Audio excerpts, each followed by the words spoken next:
Hello, everybody, and welcome to the Griffin's Nest. My name's DJ Hester, and we're here for the third session of Ad Astra, our Starforged campaign. Once again, for those of you who don't know, Starforged is a game by Sean Tompkins and Absolute Tabletop. It's a sci-fi sequel to the game Iron Sworn. Apologize if you hear a train in the background. Um, So this is our third session. It's going to be our first full session actually role playing and telling the story. First couple sections we're setting up the game, creating characters, setting up the world, and then at the very end of last session, we started the story. We were ambushed by a band of space pirates on our way into the settlement of Rhiannon. We barely escaped that attack and landed on the planet of Siren, near the settlement of Rhiannon. We were able to repair our ship, and now we're headed off to see if we can get some information about what just happened. Um, Before we get started, I'm going to go ahead and pass this over to Paul here and let him do his intro and say whatever he wants to say. Hi everyone, I'm Paul, also known as the Raven Rolls. Not much else is going on with me except this game, so yeah, can't wait to get started again. And I'm going to say one more thing before we do get started. Tomorrow night at 7 p.m. Eastern Time, I'm going to be taking a small group of people through the very first playtest of the Morphin Hack, which is my Power Rangers rules hack for Absolute Tabletop's Mecha Hack. I've had a lot of sort of bumps and things on getting towards this game. Had a couple players have to drop out, but we're pushing through. I've got a crew of 3 players, and we're going to do just a one shot. We're going to be using the Dino Thunder Ranger team, for those of y'all who are familiar with Power Rangers. And this is just a rules playtest to sort of see what needs to be added or changed or whatnot. So we're getting so that hopefully eventually we can have an actual full original team campaign. That's the ultimate goal. Yeah, I'm looking forward to that tomorrow night here on the Griffin's Nest channel. I think that's all of the things I've got to say. So let's get into Ad Astra. When we left off, we had just landed and repaired the ship, and we were about to set off in search of Creed Frost, who is essentially a ferry driver that ferries people down into the underwater city of Rhiannon.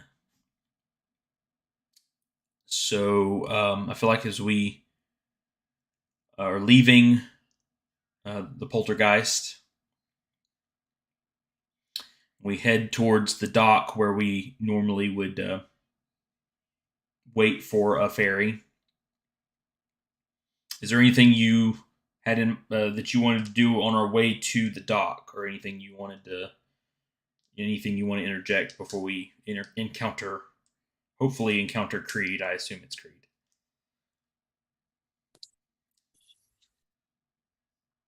Thing like I'd probably just be going over to see. I think we took some damage, did we not? On the ship, I think you were able to fix all the issues on the ship at the end of the last session. So you're probably, before we left, you were probably cleaning up and putting your tools away or whatever.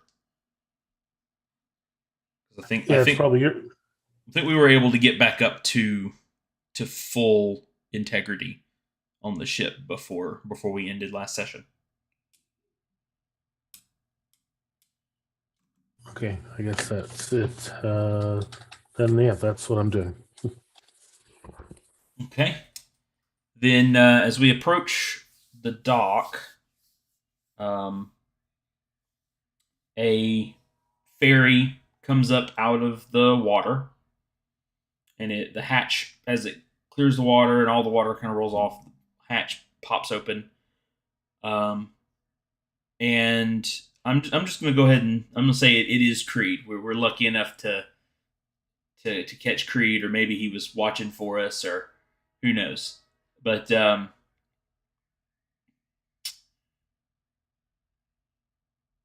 Creed, he sees us and he says, "Ah, the crew of the Poltergeist.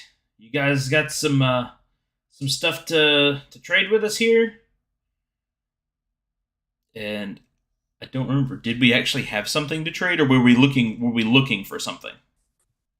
I seem to think maybe we were looking for a job. We didn't I think so have too. anything. I think that's what we were looking for a job. So,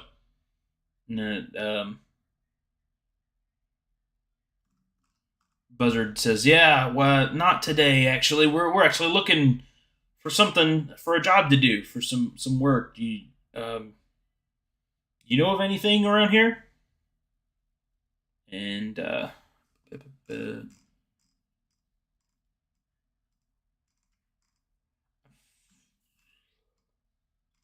let's see. I'm just trying to see if there's any, because I feel like maybe this is not the kind of part where we need to be making moves. I feel like this is just sort of story. So I don't want to. I don't want us to feel like we're not playing the game, but at the same time,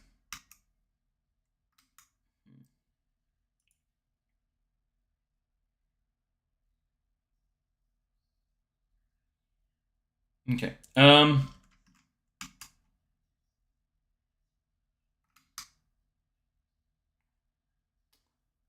And I think also in the process, I think I would mention what happened with the ship. I feel, like, yeah, we just took a beating coming in. We definitely need some work now to help us recover after all the repairs we had to make. And at that point, I feel like um,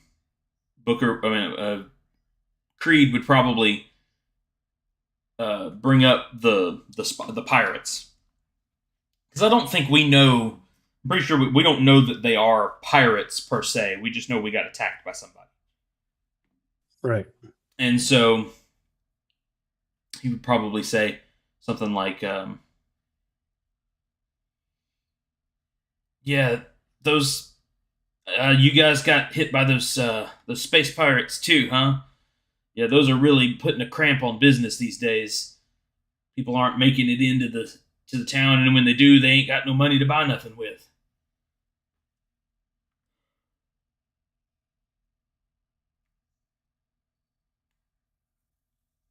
So, what do you think? What do you think? Yeah, what do you think Snipe would say to that? Well, they didn't. They stood no chance against us. They just caught us a bit by surprise. We weren't expecting it, but other than that, they don't seem that dangerous. But Creed would probably kind of laugh and say, "Yeah, well, tell that to the three or four other crews that are down at the bottom of the ocean over there. They didn't make it in quite as easy as you guys did." And You're saying there's shipwrecks? They hey, open for salvage? hey, you know the salvage crews. They get out here quick and pick over everything, so that way we can get the coin out of that. But and Buzzard would go, so those people are, they're not wanted here in this area, huh? And Creed say, I don't think anybody would wants pirates around. Bad for business. So Is anyone paying to get rid of them?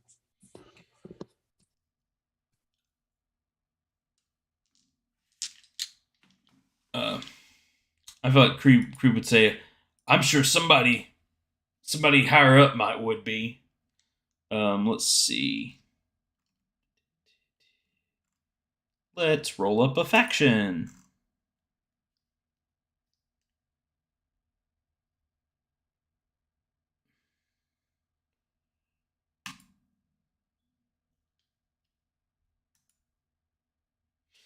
Okay, I rolled one, and I rolled it. It's called the Scarlet Commonwealth. Um, I'm gonna write that down. Uh, do um,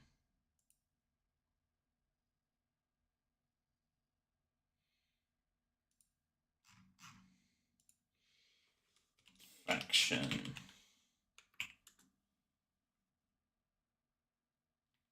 Scarlet Commonwealth. Okay.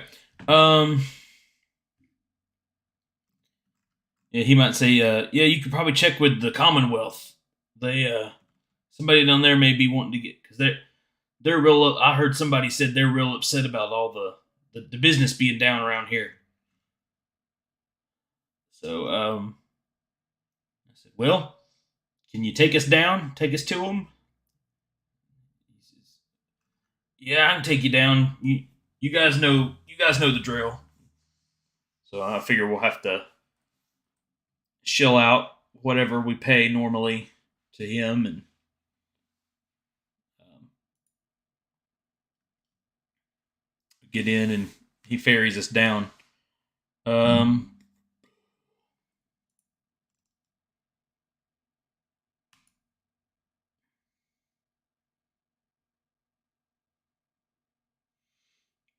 you want to roll up a name for somebody that works at the head of the Commonwealth or something, or somebody high up in the Commonwealth?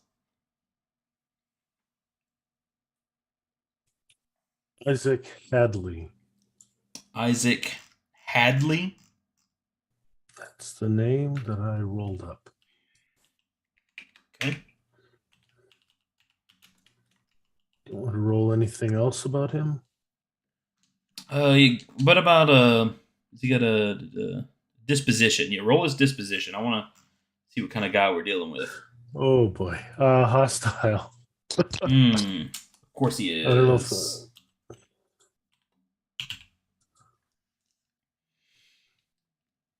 And I think on our way down, I think that's what Creed would be telling us.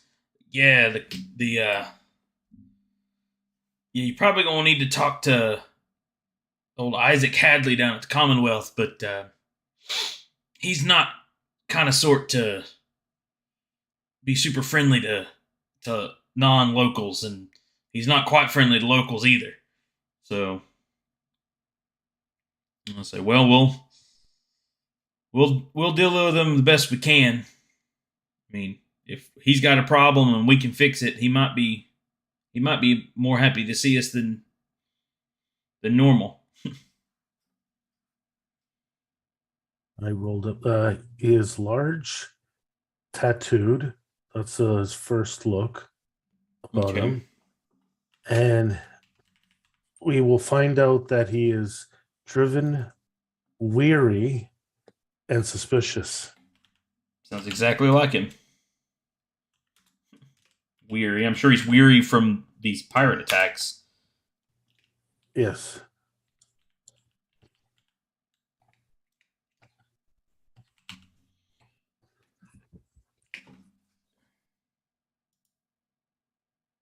I guess he probably has. You said it's Scarlet.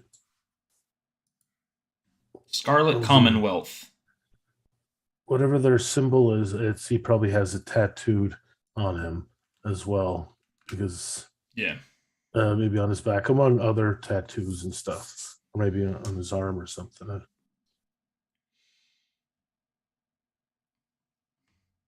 Well, as we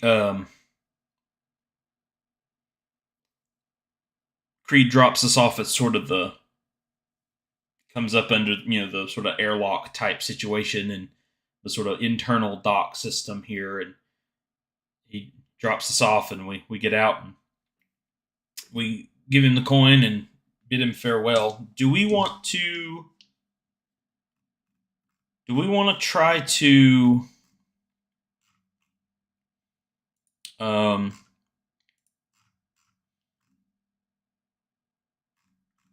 like make our relationship with Creed stronger? Because right now he's just sort of like a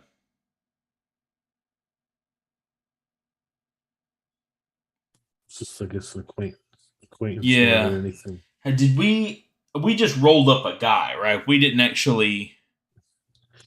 Yeah, I don't think we have a bond with him. He happens to be the one we prefer dealing with. That's about it. Right. Because there's a move for develop your relationship. There's one for mm, But I'm looking make a at connection. specifics. Make a Make a connection. connection. When you search out a new relationship or give focus to an existing relationship, non-ally or companion, roll heart. On a strong hit, you create a connection, give them a roll and rank. Whenever your connection aids you on a move closely associated with their role, at a +1. Let me pull my sheet up here because he's on my. Yeah, we gave him. We I think we did this. I think we did the connection because he has a role and he has a rank on my sheet. He's the role of pilot or guide, and he has the rank of troublesome, which is the lowest rank. So So we want to develop the relationship, or we can't do that, or we're going to do make a connection. we already made the connection. So we have a connection. It's just if we want to make it, if we want to further the connection, we have to develop your relationship. But Well, with make a connection, you could give focus to an existing relationship, or no? I guess develop. We're not. Yeah, develop is what we'd have to do. So when you reinforce your relationship with a connection by doing any of the following, so swear an iron vow, which we've not sworn a vow to him, complete a quest to their benefit, which we've not done, leveraging their help in a desperate circumstance, which we're not desperate, giving them something of worth. Well, I don't think that counts as like paying them for their service. Sharing a profound moment, standing with them against a hardship, or overcoming a test in your relationship. Yeah, I don't think we've done anything. Uh, Yeah, I don't think we did anything that deep yeah. with him. We just used his service and talked to him a little bit. So Right. So I think. Okay. So moving on, we get into the city of Rhiannon, which I picture is sort of like a. Well, I picture it sort of like the Gungan city El Naboo in Phantom Menace, so sort of like bubbles under the water.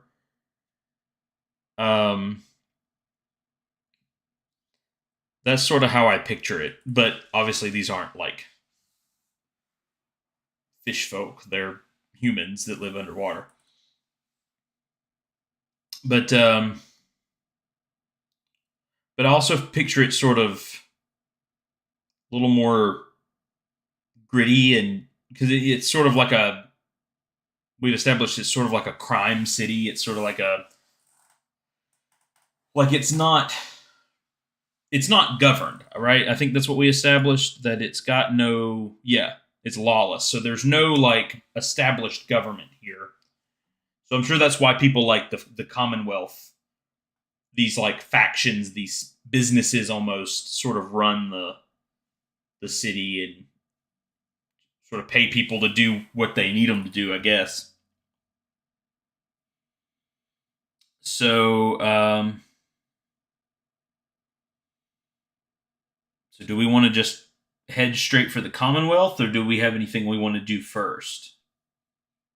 I think should head straight there Okay. to offer our services because we're looking for a job. We want some payback, and this is probably the Okay. best option we have at the moment. So we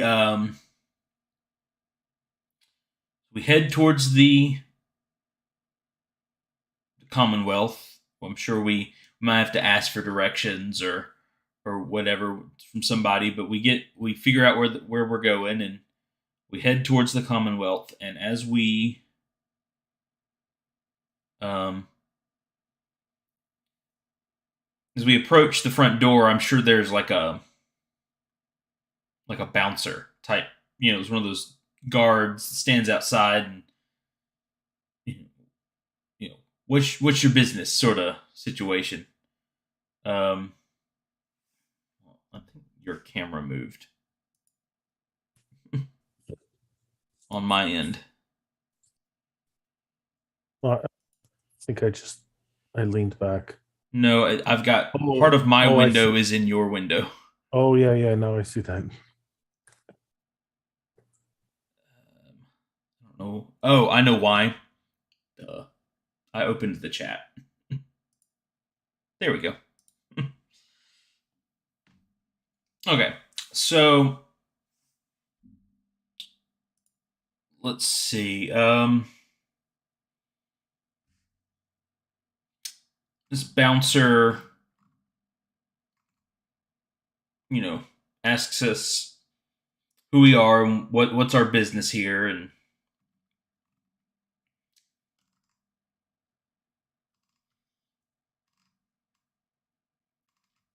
I say we let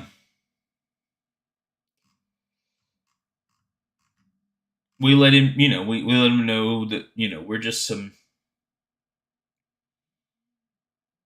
uh, we're some people looking for a job, and we noticed the pirate activity going on in the sector, and was wondering if anybody would be willing to help us to get rid of this issue. Almost, I would say, almost kind of frame it like we're looking to hire somebody, even though we're really just looking for someone to pay us to do it. Well, we're looking to offer our services. Right. So, and I feel like maybe I name drop Isaac Hadley. We thought we might see with Mr. Hadley if we could see if we could be of service to him. We heard that he's not too pleased with what's been going around in the sector, and thought we might could be of service.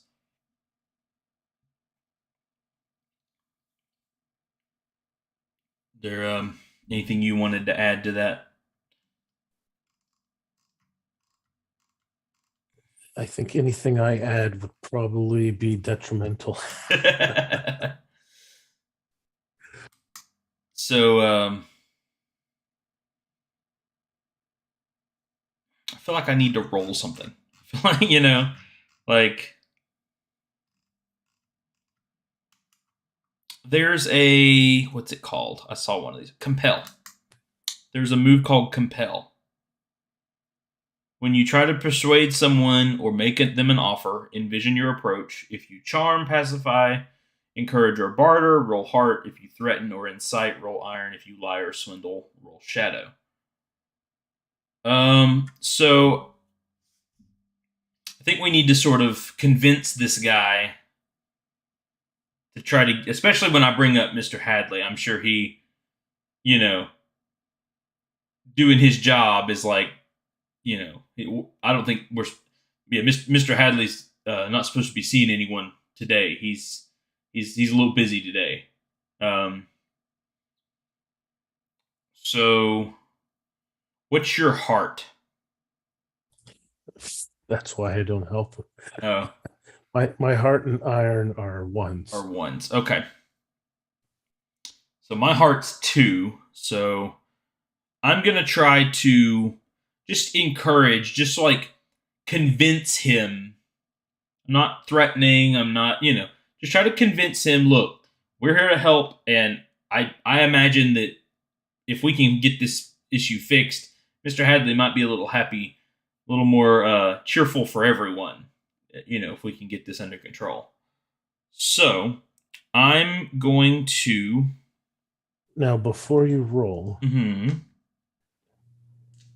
I'm thinking if I help you to build us up, um, Talking about what's it called? is either aid Aid your your ally. ally. Yeah, So, yeah. because I'm looking at compel and there's lie or swindle. Not so much lie, but just build us up a little bit more than maybe we are. So aid your ally says when you act in direct support of an ally, envision how you aid them. Then either secure an advantage or gain ground. So secured advantage would be, I think, what we're looking for here, because gain ground is Right. specifically a combat action. If you score a hit, they, instead of you, take the benefits of the move. So what is secured advantage? So a moment ago, where is it? Oh, here we go. Oh, it's in the same section. Yeah. Secure an advantage. Now, it's either going to be playing up our strengths, which I would see our expertise, which would be wits, or I could see a little bit of deception, Trickery. or maybe a little bit of trickery, so that would be shadow. Now, is your wits a 3? Your 3? It is. So I'd say maybe like expertise, observation. You're trying to maybe you can describe the attacks that we endured, and like the talk about describing the threats, making him think or see that we understand what's going on, like we understand the threats at hand, and we might be the best people for the job. Because we survived. We have the survived. skills Yeah, to take it on.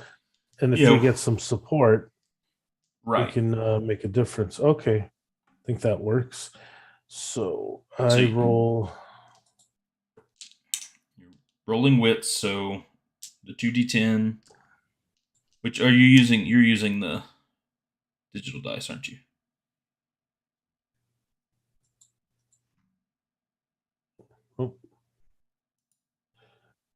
What's our momentum start off at? Our momentum is at. What did I have it marked up? We're at 2. We ended up at 2. Is it saying to burn momentum? I don't know. You don't need to burn momentum. Is that what the Or increment momentum? increase momentum? No, yeah. Yeah, so you don't want to burn momentum. So you'll want to click wits. Yeah, so wits and then roll plus attribute, correct? Yes. Yeah, roll plus attribute, yeah. All right, so the action dice was a 5 plus 3, so 8 versus a 6 and a 1. Awesome. So that's a strong hit. So on a strong hit, we get 2 momentum. So we go up to 4 momentum. And then I get a plus +1 on my compel move. There you go. I'm gonna roll some real dice here and see if that does me any good. I don't think that's gonna do me any good. I might need to switch these digital dice. So I'm rolling plus heart. So our total Yeah. It's a +3. The 2 heart and the one from 2 heart plus the yeah. 1 from you plus my 2 on my die. So And then, 5. yeah, and I rolled that. I rolled a miss. Now, how do we use momentum? So if I used momentum, it would replace the entire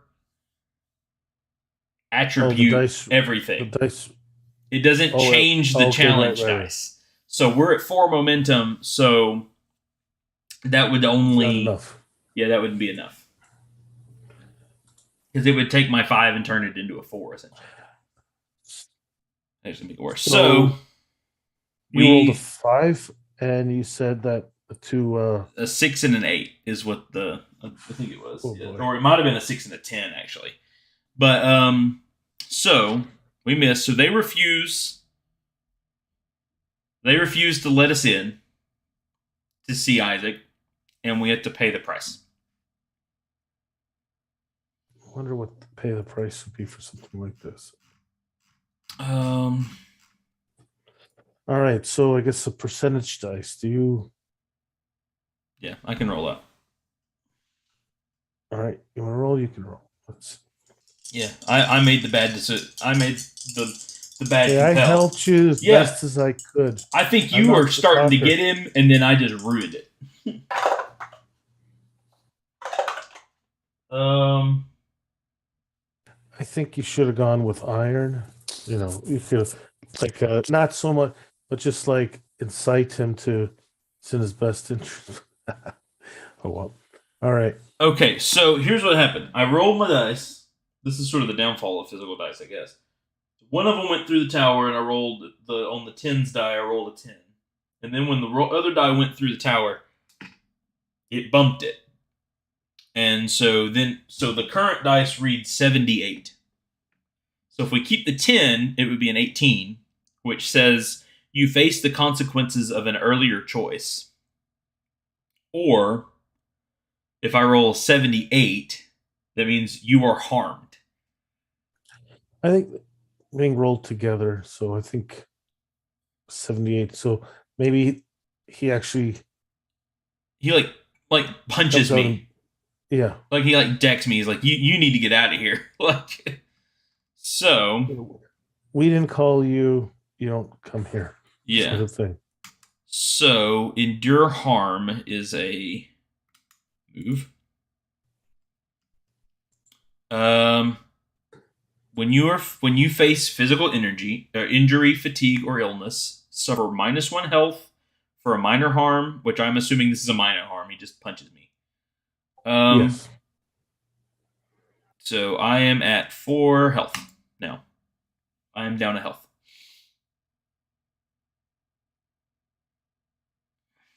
So So you don't roll to resist. you only roll to resist. Wait, or you choose to resist the harm. Roll health or iron, whichever is higher. I think you Well, should health is roll. higher because health is a +5. Oh right. So if because I'm when I choose to resist it, my health is at 5. So let's try that. I'm gonna try to roll to resist. So +5. Yeah, that was a strong hit. So I take a So health, which you don't need to. yeah, if you are not wounded, take a health. Embrace the pain. Take a momentum. So I do get to gain a momentum, and I'm already at full health. So So he gives you he hits me, he, but I'm able to sort of shake it off, and it doesn't hurt too bad. Or I'm able to maybe sort of I guess it dodge. hurts, but it doesn't Yeah, cause damage. Yeah. like maybe I sort of move just enough to where he sort of grazes me, and maybe I even play it off more like he really hit me. That way he won't hit me again.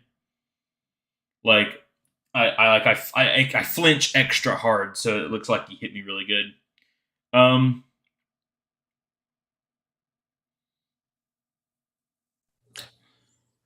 That's not going to look good for you when your boss is going to come looking for us, and we tell him that you sent us away, and I'll walk away before he hits me. Yeah. So,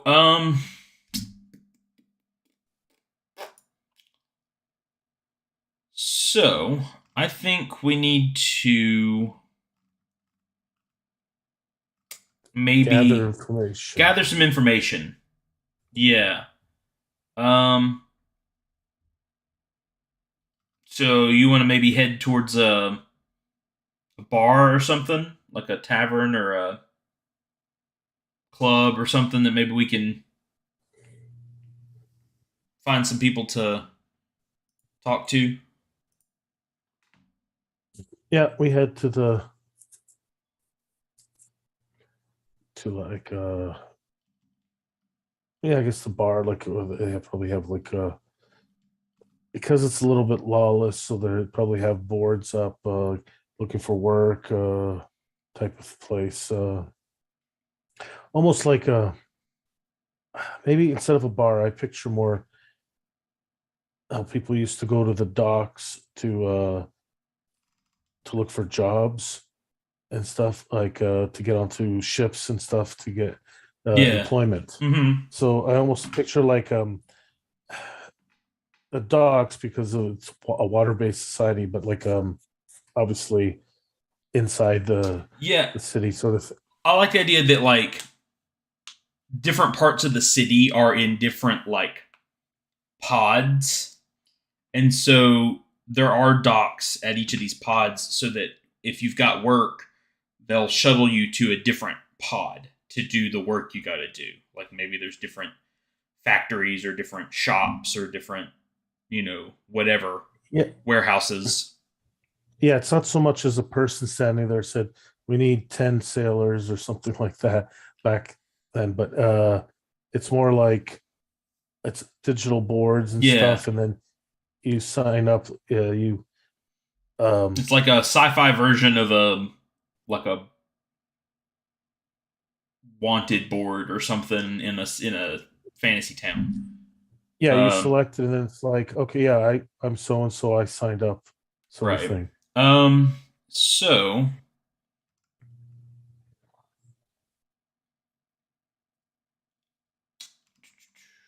um, so we head back to the docks because I mean I would imagine that this is the dock we came in on is the dock for this pod. So we head back to the dock and um maybe see if there's somebody. If we got the board, we can check, but maybe also see if there's someone here to talk to or Yeah, there might, I said there's usually not people, well, like it's more of a board, but there'll still be other people chatting. Maybe I don't know if market square is the right thing, but there'll be like little shops and stuff as well. But it's more like you walk up to a window and it's like you can get a drink or something to eat, like street yeah, a vendors. little like food truck type situation, Yeah, yes, I think it's a good, roadside it's stands, a that kind of stuff. meeting place where people hang out while waiting for jobs or looking for jobs or just to pass the time with if they have nowhere else to go. Okay, then I think there is a move called gather information. So this is something that you'll be good at because it's a wits roll. yes. So, um, when you search for clues, conduct an investigation, analyze evidence, or do research, roll wits. On a strong hit, you discover something helpful and specific. Um, on a weak hit, you get some new insight, but it may not be helpful. And if you miss, you get some information that is not helpful at all and possibly harmful. So, I do rolled. I? You want to go? Yeah, just go ahead and roll it. Or you want to help? Well, I mean, Or are you licking your wounds and just getting a drink, and leaving me to my work? I I mean, I could attempt to like also, like we're both asking and asking around, so I could try to maybe secure an advantage with wits. I mean, I know iron is my strong one, but I don't really want to intimidate or like brute force an advantage because I don't want to come across that way. We're trying to get some, trying to seem like we're helpful, and so if I use either wits or heart, either one would be useful. They're the same. They're both my twos. So, excuse me.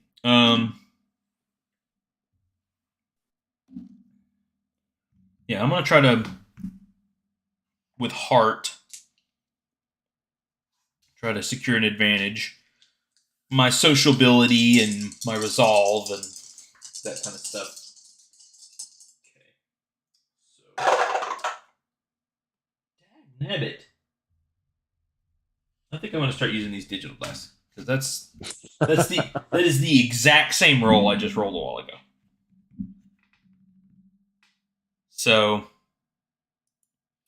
um, it says for me to pay the price. I'm just going to, instead of rolling on the table, I'm going to say I end up maybe trying to schmooze a little too hard to a particular vendor or something, trying to get some information. And I'm going to say I end up with a drink in my face. I'm just going to, they just, I lay it on a little too thick and they, You're they probably don't. still a little pissed from Yeah, the other guy maybe I'm a hitting little you. off on my game, and and it just didn't work out. So you won't gain any benefits from me, but you can probably still get it done on your own. So So I start moving around, getting information about these raiders, pirates, and stuff, and because they're obviously causing a big enough problem that even this lawless place uh, is having problems with them. And I get an 8, but I rolled a 4 and a 10. So it's a weak hit. So we get one momentum. okay, we gain one. So we should be at 6 momentum if you didn't catch that one from earlier. Okay. So 6 momentum.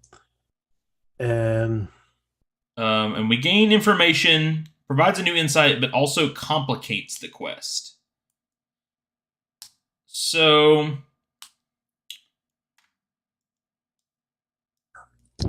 maybe we don't know this yet, but because we've been asking around, maybe the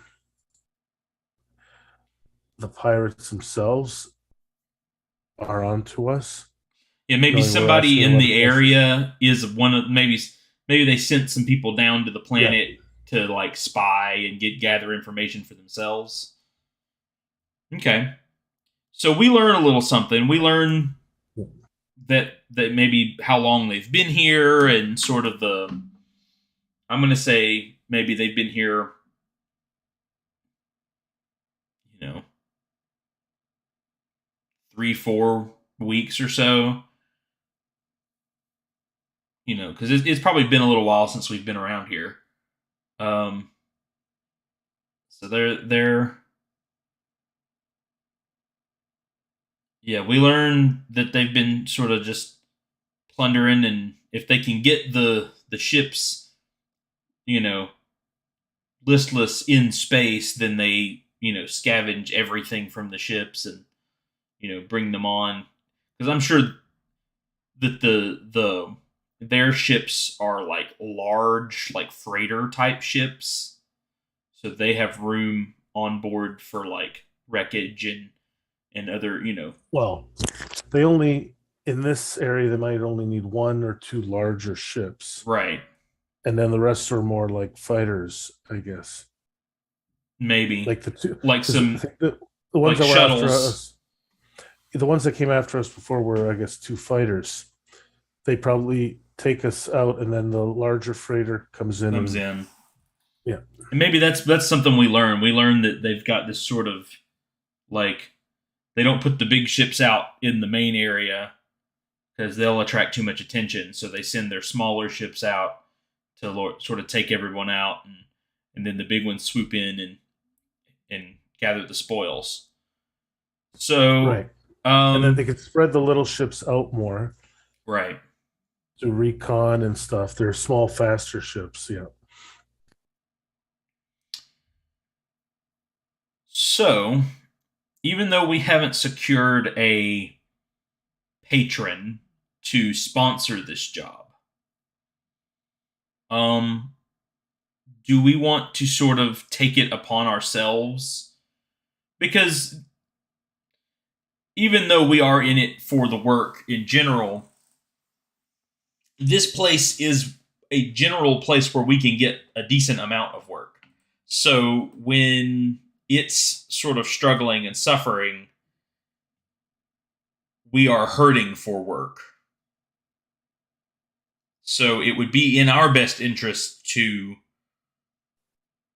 help out the settlement in general, regardless of whether or not we can get any direct pay from it.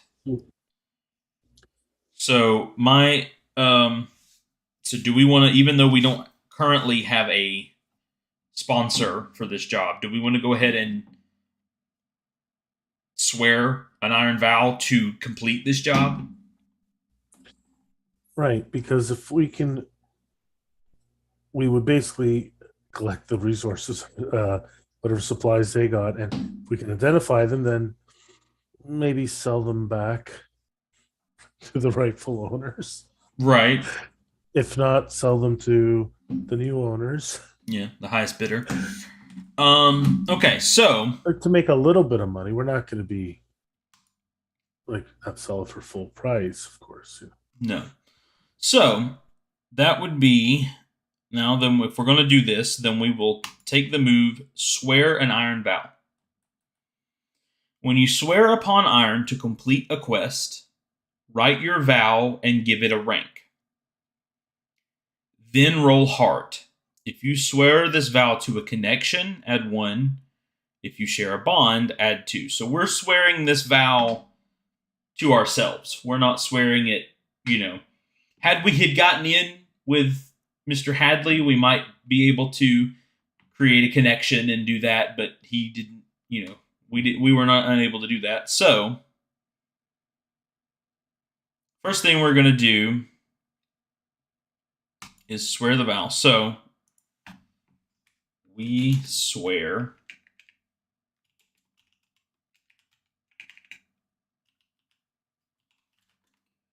to bring down space pirates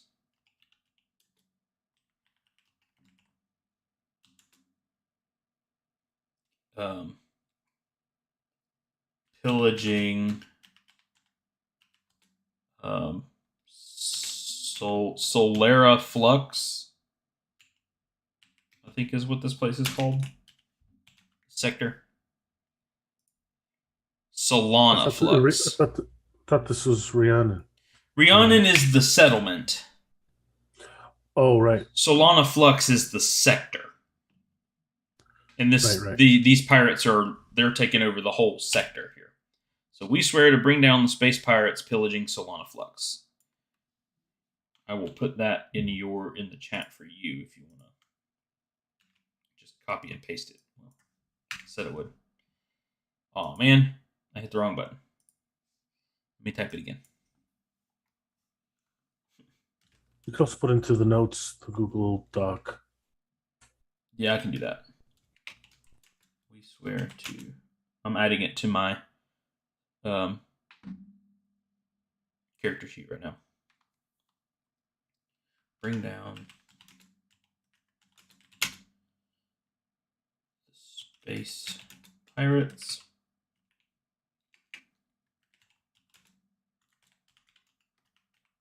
Pillaging Solana Flux.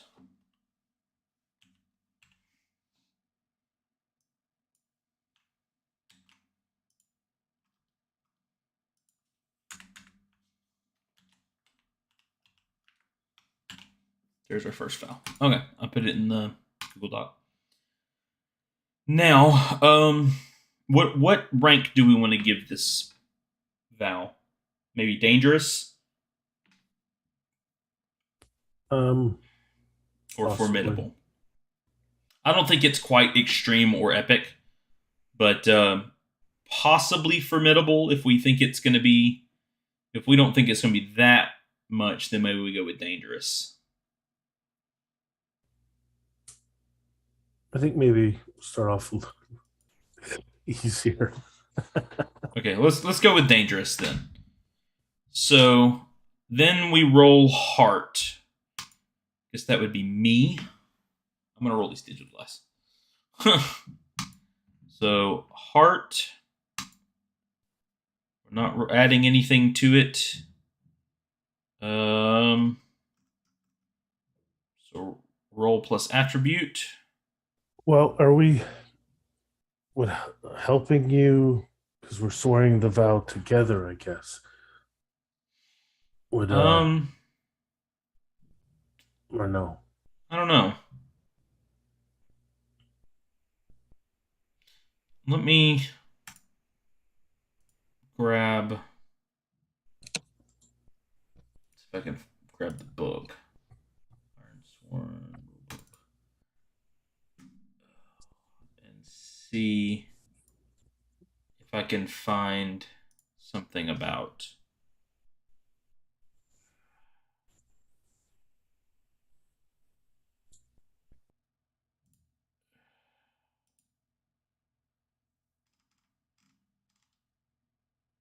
swear an iron vow.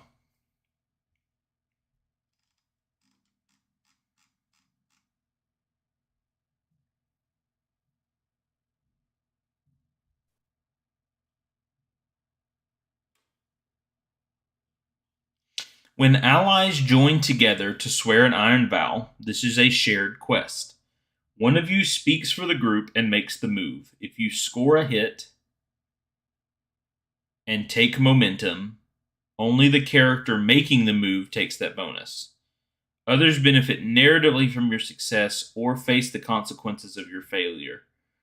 Once the quest is underway, you share a single progress track and mark progress together as you reach a milestone. Okay, so I think one thing we've been doing wrong is we do not have a shared momentum track.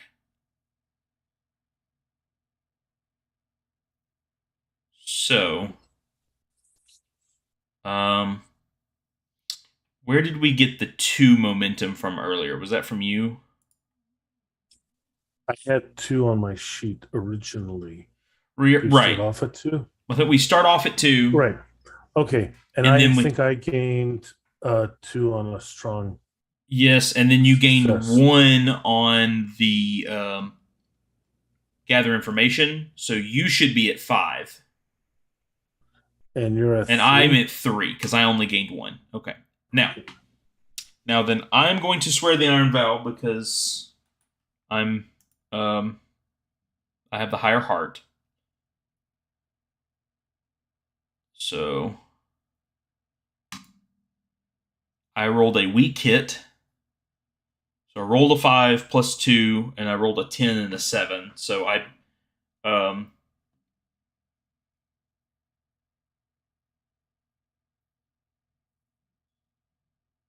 no, 7 plus a 1 and a versus a 1 and a 7. So I beat the 1. So on a weak hit, you are determined, but begin quest with more questions than answers. Take 1 momentum. I So think because we don't, yeah, we really don't 100% know what we're dealing with here. We've been I getting think sort of hearsay and the only thing forward is fly around until we get attacked again. yeah, unless we try to go gather more information from someone else or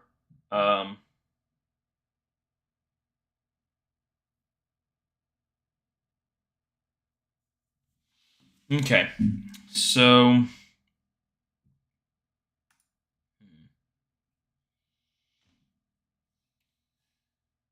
So we've sworn our iron vow, and then we need to gather some more information, or what we can do. Here's really kind of what we can do. We can try to gather more information, and figure out, maybe if we're trying to find out, where we can find some of these pirates, or where we can find somebody who could help us with these pirates, or we can go looking for the pirates. Like, we can head back out into the ship and try to find them ourselves. What do you think's the best course of action there?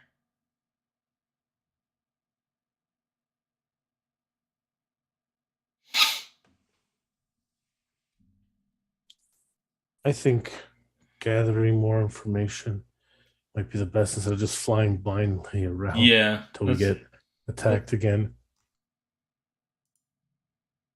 okay. So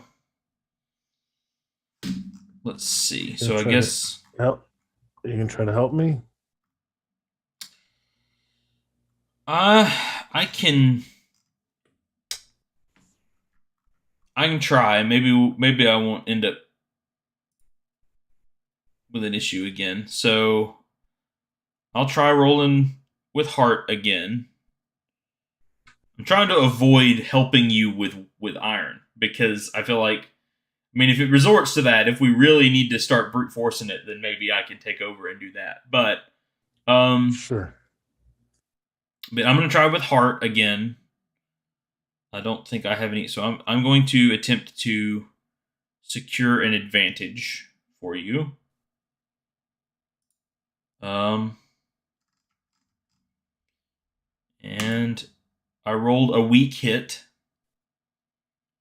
So I'm gonna give you. We don't gain. I don't gain any momentum, but you will get a +1 on this move.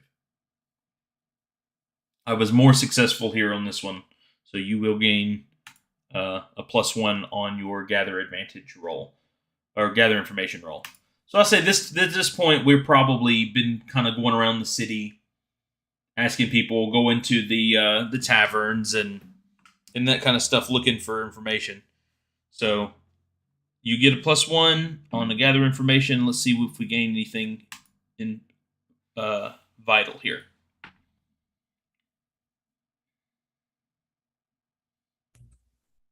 Oh, I got a 10. I rolled a 6 +3 +1. And Cool. my dice were 7 and 3. Cool. So strong hit. So you're going to gain 2 momentum. Ooh, 7 And momentum is nice. yeah, 7 momentum is great. Um, you find something helpful and specific. The path you must follow or action you must take to progress is made clear. Cool. So, whoever we found at this bar knows a little bit more about these pirates than these other people we've been asking. So, Now, question is, do we know like which asteroid their base is on, or one of their more common flight paths type of thing? A common flight path of their freighter. the freighter. Yeah, or That, do we know where their base is, or at least one of them? or we could even, like,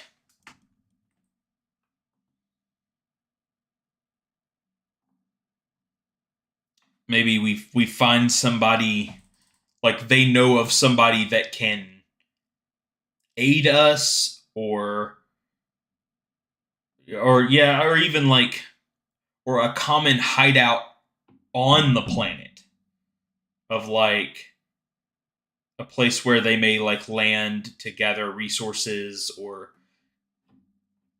because even though, yes, they're pillaging and plundering, like, they probably do some amount of like general commerce for like things that they can't normally get off of things they So, plunder.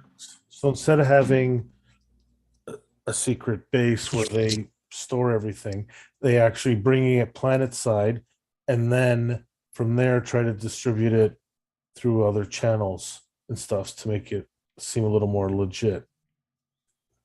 Maybe. Because they're not going to just fly one of their uh, pirate ships up to a trading area and say we want to trade the stolen goods.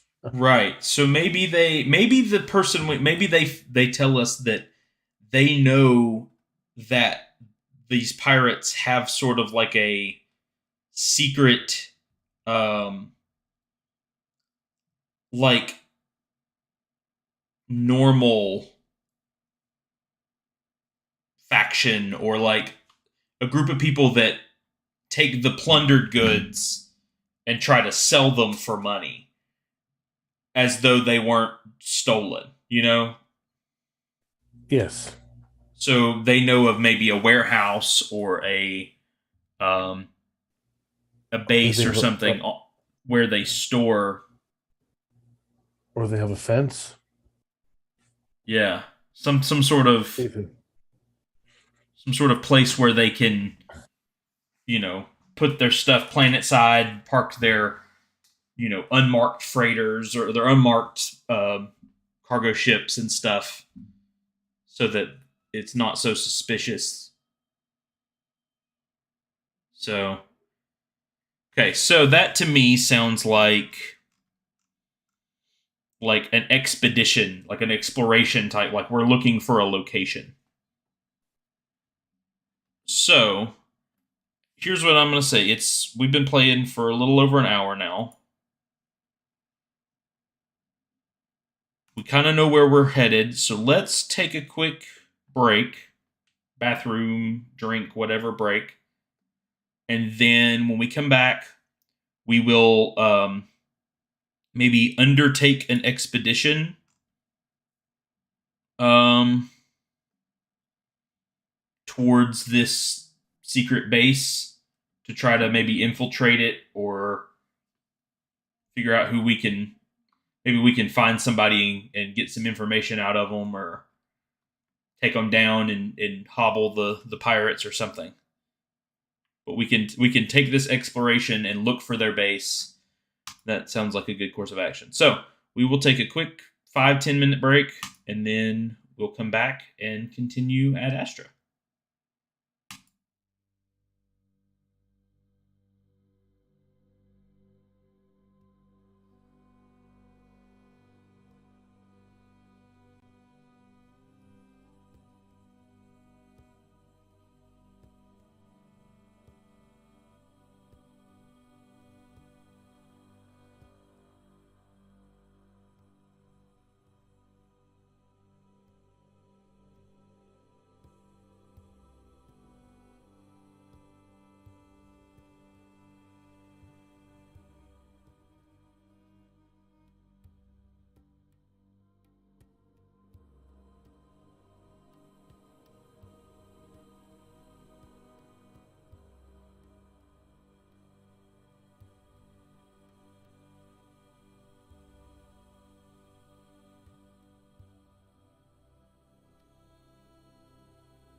Okay, we're back. We're looking at undertaking an expedition. We've got some information about these space pirates, and I think our ultimate goal for this expedition is to get aboard one of these freighter ships in order to take it down from the inside. I feel like if we can hobble a freighter, it might run off the pirates. So, the move undertake an expedition says when you trailblaze a route through perilous space, journey over hazardous terrain, or survey a mysterious site, give the expedition a name and rank. Then, for each segment of the expedition, envision your approach. So,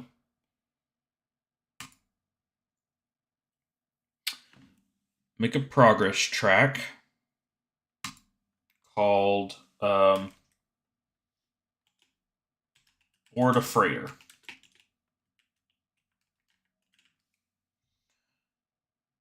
And what do you think? Dangerous or formidable? This expedition. Hmm. So what does that actually do? Like, what's the difference between them? So it when you mark progress on those tracks, you're going to mark. I believe at troublesome, when you mark progress, you mark 3 entire progress bars. I think dangerous is 2 progress bars. Formidable is 1 progress bar. And then I think extreme is half a progress bar, and epic is a quarter of a progress bar. I think so. It just makes it. It basically is the length of your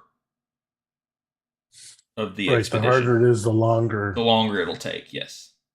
I'm Because thinking, in order to resolve this, now let's see, finish an expedition.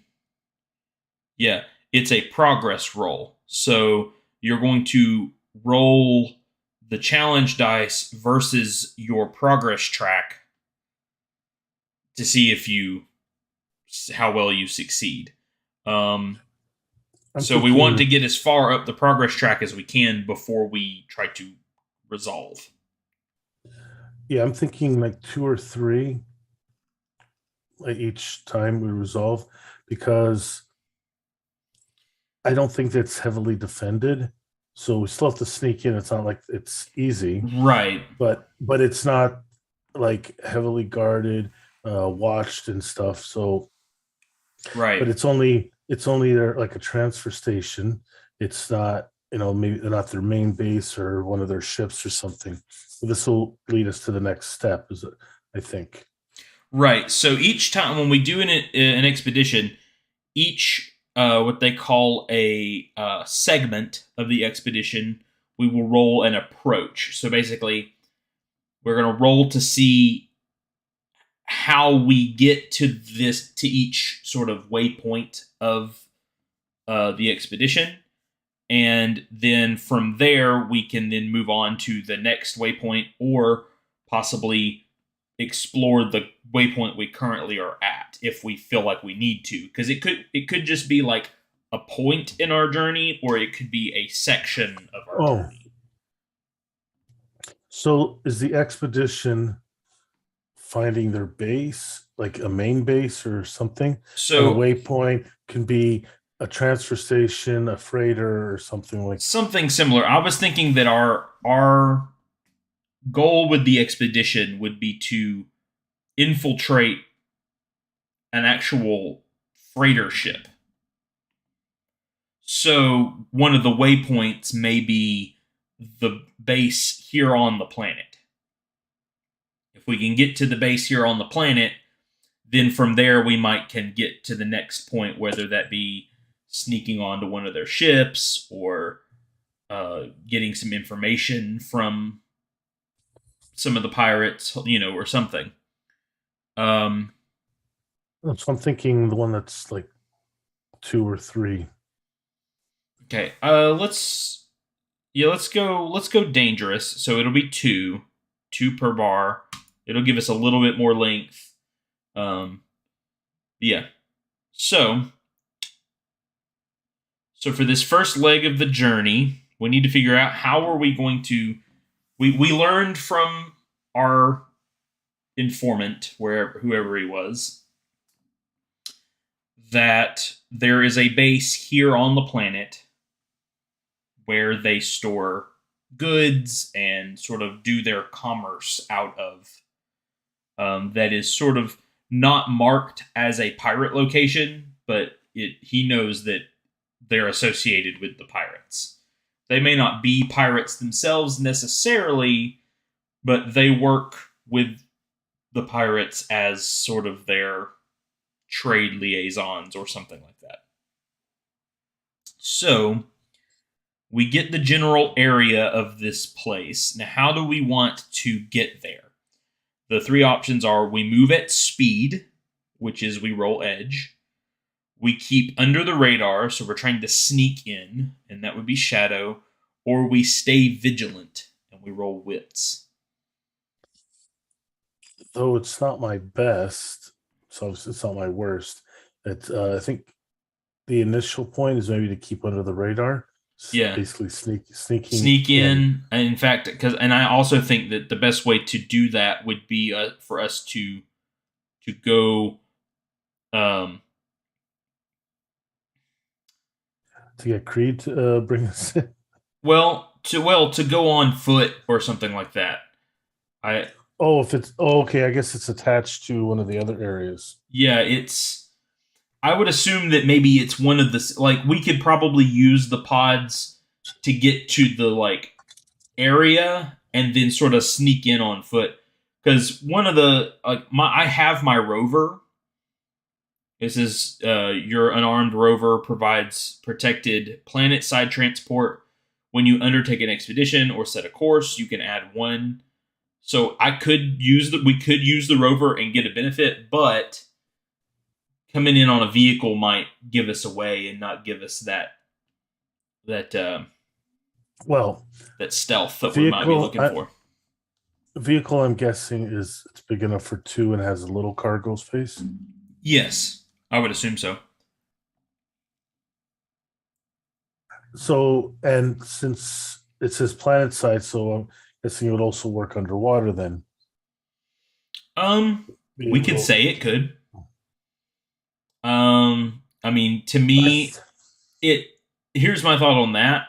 If the rover did work underwater, then I feel like we wouldn't use the transport system on the planet. And that's true too. So maybe it doesn't really work underwater, and maybe we don't have it because it would make it difficult to try to transport it around from pod. It would work within the pods, but getting it from pod to pod would be a hassle. We could probably do it. There are probably ferry boats that take vehicles from place to place, but they probably cost extra. And maybe we just avoid them because we're cheap and we don't want to have to pay. Or I got an idea. Maybe we get Creed to take us. Yeah, we can probably develop a relationship with him. Maybe we can see if he. Let's see. Let me look at the relationship. Or test the relationship, test the relationship is when we come under stress, or when our relationship comes under stress. Right. So develop is really what we're looking for.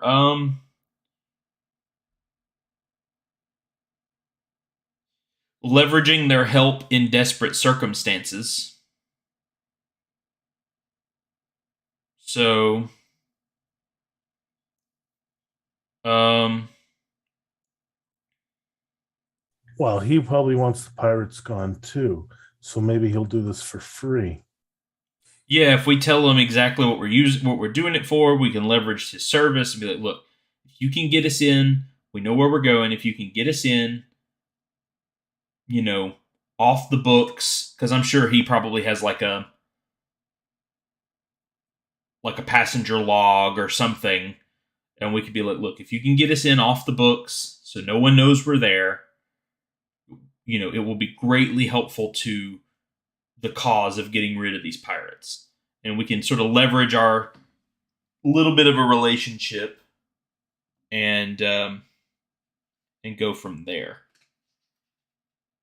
So let me grab my sheet here.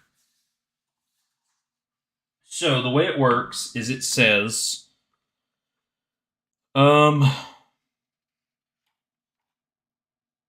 you mark progress on the rank of the connection. If you already share a bond with the connection, do not mark progress. Now, we don't share a bond, so we need to mark progress. So we just mark it and no roll? Right. So when we've done this, we're forging a relationship with him, and since he's the lowest rank, which means that we mark 3 full spots on his sheet here. So troublesome says 1. That's for rolling. That's you add one. For rolling. Okay. Yeah. So, and I can check it with the rules to make sure I'm doing this right.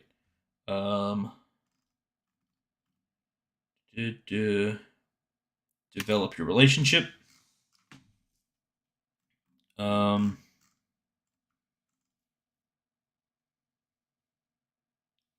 Unbonded connections are managed through progress tracks. When you make this move, mark progress on the connections track per their rank. Eventually, you can forge a bond and make a progress roll against this progress track. So, let me check progress tracks so that I can make sure I'm doing this right. Yeah, I think we haven't forged a bond with them. Right. We're just developing the relationship. And I think once it goes from troublesome, it goes to dangerous after, or each box in a progress track is filled with lines called ticks. A full box consists of 4 ticks in a star-shaped pattern. When a move or asset prompts you to mark progress, check the rank and fill in the appropriate number of boxes or ticks per the illustration below. So yeah, troublesome is 3 boxes. So we will fill in 3 whole boxes. So we have raised our relationship with Creed, and at some point we can choose to try to forge a bond with him. We will make a progress check versus this track. So we want to get that as high as we can before we make the test. Okay, so we currently have a connection of 3 full progress ticks with Creed. Okay, so we've done that, and he agrees to bring us in. He knows what we're doing. He knows the sort of things that we're facing in order to make this work. So he agrees to bring us in. So we need to undertake an expedition. Undertake the expedition, which we've already, and then we need to roll. We want to roll shadow, right? So yes, so shadow. Okay. So that'd be you. You have the 2 shadow instead of my 1 shadow. Okay. I rolled a lowly 1 on the dice plus my 2, but I rolled 2 1s. Awesome. Hey, and actually, I rolled the lowest number I could have possibly got on all 3 dice. That's awesome. I rolled 3 1s. So when you, on a strong hit, you reach a waypoint. So we've made it to this base. Envision the location. So I imagine it's maybe like a shipping yard of some sort. Not kind of nondescript, no logos, no banners. sort of a small warehouse and maybe a little shipyard for their maybe they have some um, like cargo vehicles that they can load their cargo up in, and then they'll take one of these ferry ships up to the surface to get it onto um, I guess their on or off the freighter. right, to get it to their cargo ships to take them up into space. So, mark progress per the rank of the expedition. So, we go to here and we mark progress on our track. So we have 2 spots marked on our track now.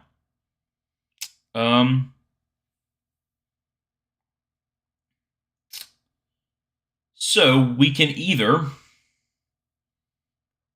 try to just roll to get to the next waypoint, or we can explore this waypoint.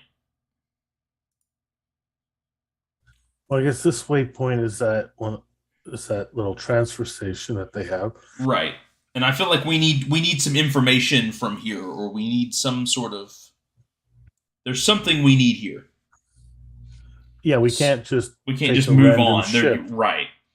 So We have to know when the ship's coming, how we can sneak aboard, and stuff like that. So it says when you divert from an expedition to examine a notable location, roll wits, which I believe is also you. You have 3 in Yes, wits. I'm the brains of this operation. So this would be the time to roll a match on your challenge dice. You rolled them last turn. Matches are good for us if we can roll matches. What is the match? Oh, because it was a strong hit with a match. Right. Because I But rolled 3 ones. right, that last one did not have something for that, but this one does. Oh, okay. So Yeah. what are we rolling? Wits against explore a waypoint. Oh, explore a waypoint. Here we go. Mm-hmm. Oh, okay.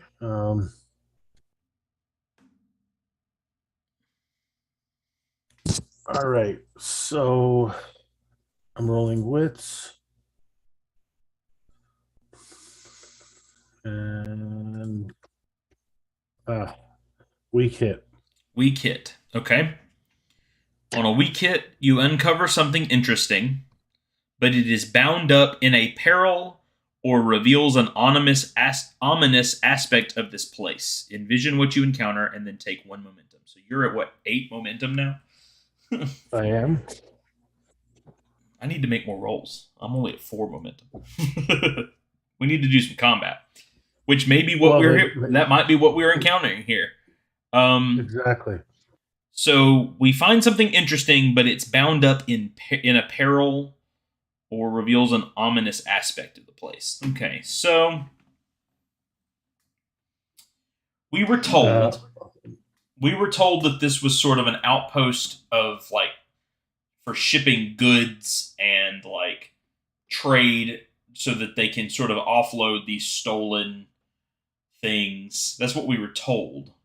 But maybe that's not the only thing going on at this place.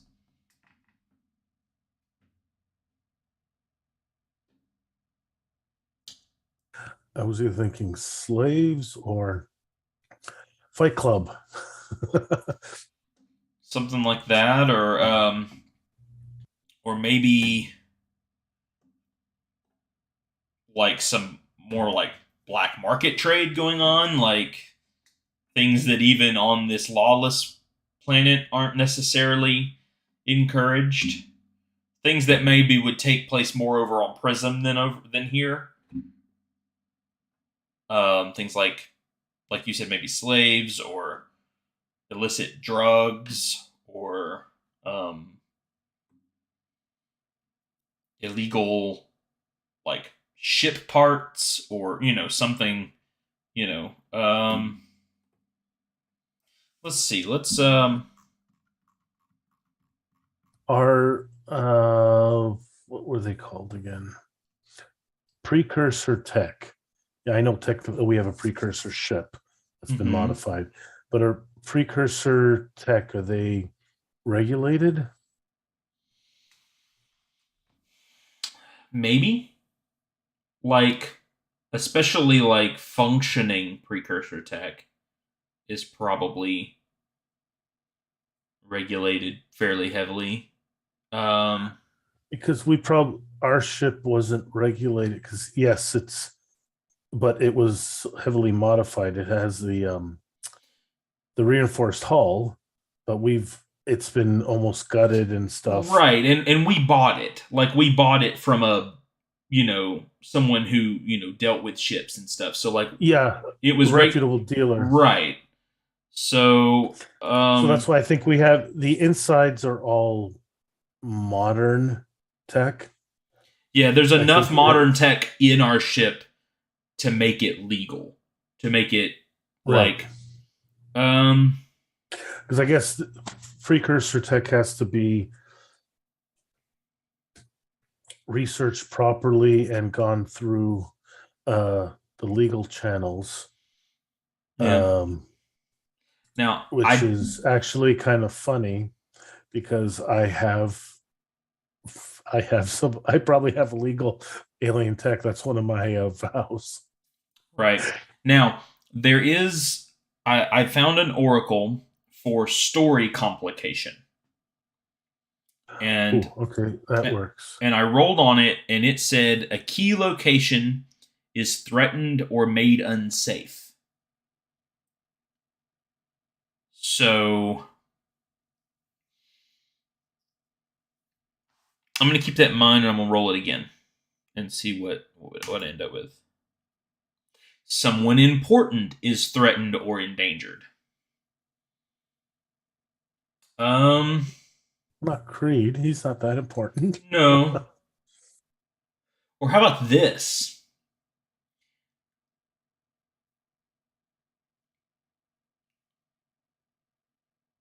What if, like, I know we probably don't know him super well, but we probably know of him enough to kind of know who he is. What if Isaac Hadley's here?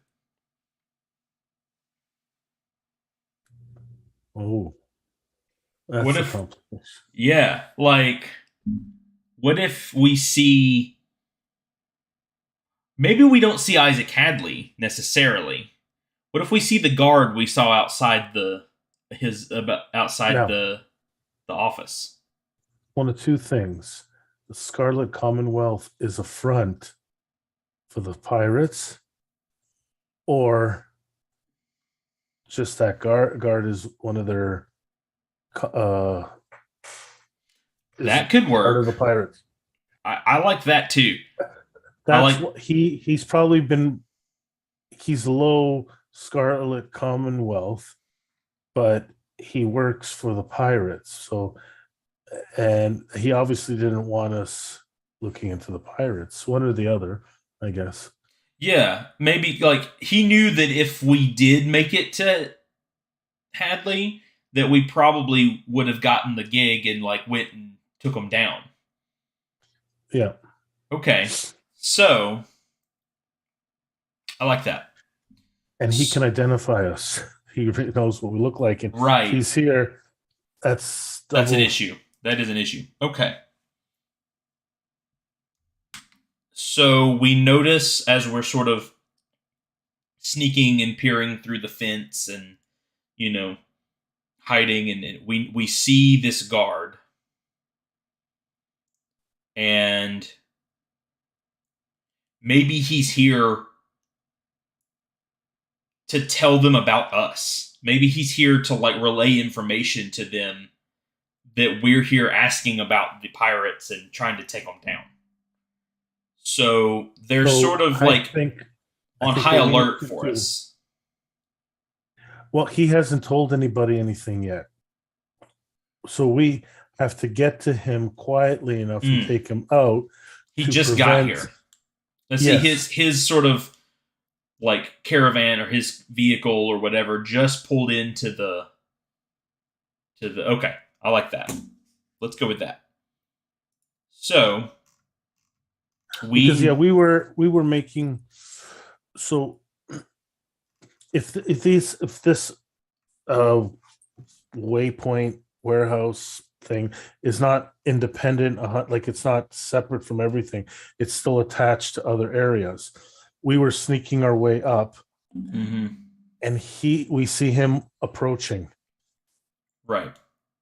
and that's why we're there. We're watching like the front door or the alley beside it or whatever, and we see him approaching. So we have to get to him and take him out as quietly as possible. Yeah, like we know that we can tell he is headed to this Yeah. location. It's not Yes. like it's not just, oh, that guy's here, that's weird. No, we can see that where he's headed. Okay, so let's what's it called? It is called Confront chaos. No. um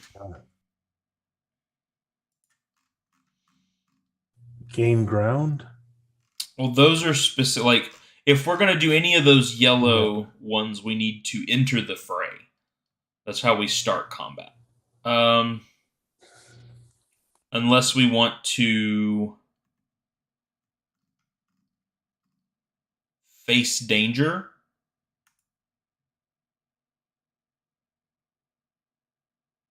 Is that what? With face danger. Whenever you attempt something risky or react to imminent threat, envision your action and roll. If you act with speed, I'm thinking we need let's do strength or aggression, essentially. so an We iron gotta roll. So you want me to run and tackle it? Yeah. That's what you want me to do? Essentially. Well, what do you think we should be a little more uh stealthy in that, or Well, I uh think what we need to decide is he visible to other people? Like, or is it just the three of us?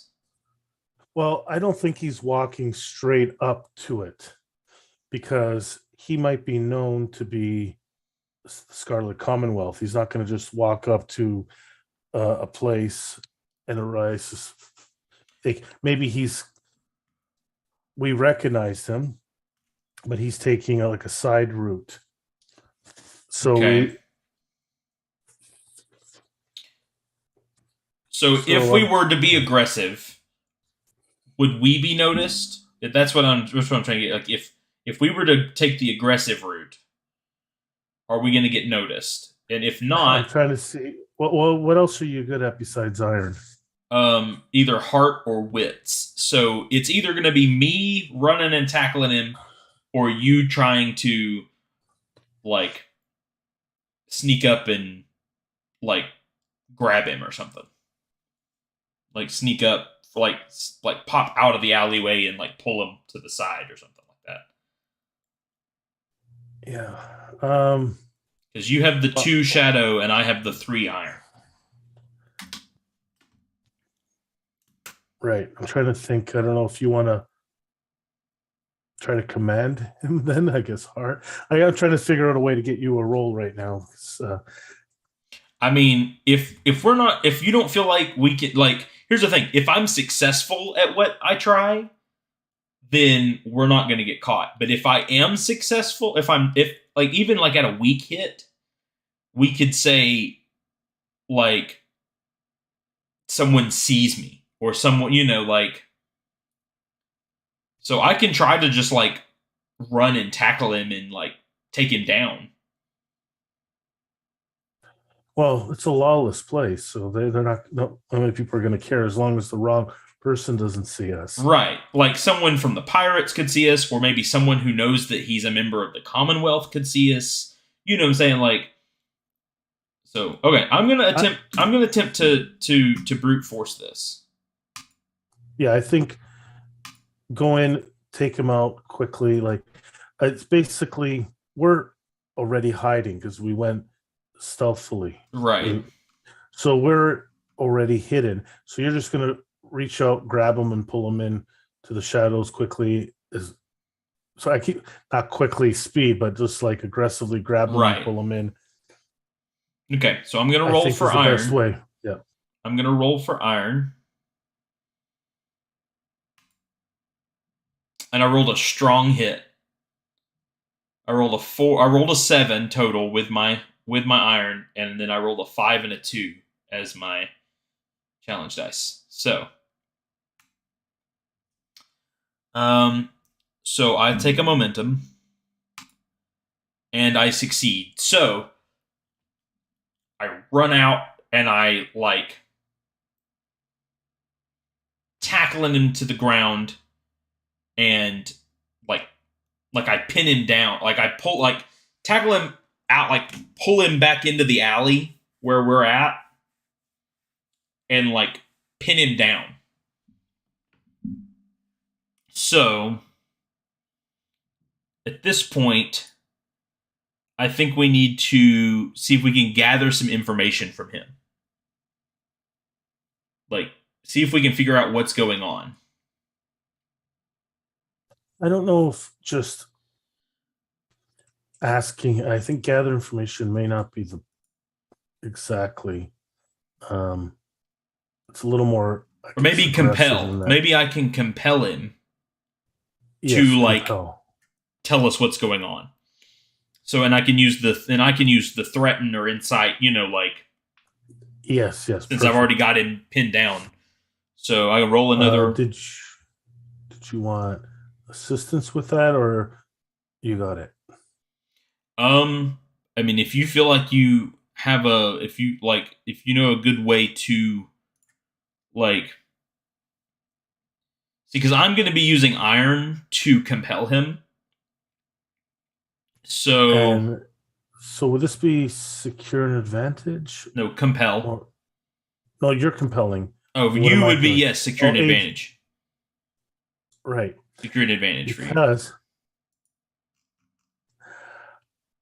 basically I'm gonna take a chance, and that's what the role is, that he was not sent here by the Scarlet Commonwealth. So you're Because just why? so are you So wanting to use your wits to like deduce that he's working for the pirates and like actually, call him on it? I wanted to roll Shadow to deceive him and say, "Remember what I told you when your boss would find out that we came by? He wasn't too happy with that." Oh, so you're gonna try to convince him that we did talk to Isaac. That's what you're saying. Exactly. And Okay. then you're going to get aggressive after that. So I'm trying to worry him a bit with a deception or trickery type of thing, and then you're going to be a little more aggressive with it. Okay. So you take the secured advantage with for Shadow to try to get me the +1. He might still be scared of you. If he may not believe me and still be scared of you, but we'll see. Right. All right, let's go. Um, Now, okay, it doesn't matter that if the numbers match, right? No, Not I on got a this one. weak hit. Weak Yeah, hit. okay. So on a weak hit, you get to choose either the momentum or the +1. So I'll get the +1. Well, the whole point was to give you a +1, but two Right. momentum will give me 10. Well, I think I was just looking at the age or ally. I think because you're doing the secure advantage to help me, I think I would gain the momentum instead of you. Now, actually, so the way momentum works, I have an 8 in momentum currently. Mm-hmm. That would give me a strong. Like if you want to burn your momentum right now, But how much do I lose? you'll go back All to of it? 2. You'll go back to your reset, yeah. But then What you'll if I do? yeah, but then because then I will gain the 2 off of the hit. Yeah, Since you you're gain 2 momentum and you'll gain the +1 on the next move, correct? right. So, what are you currently at momentum? 5. So, I would give you a 7, but I would lose my 8. Right. but then you're getting a +1. So what do you think? Should I do it? I think just take the weak hit and give me the plus, and you hold on to that momentum and for something Okay. a little more vital. All right then. All right, I'll Okay, give you the +1. so I will get a +1 to my iron roll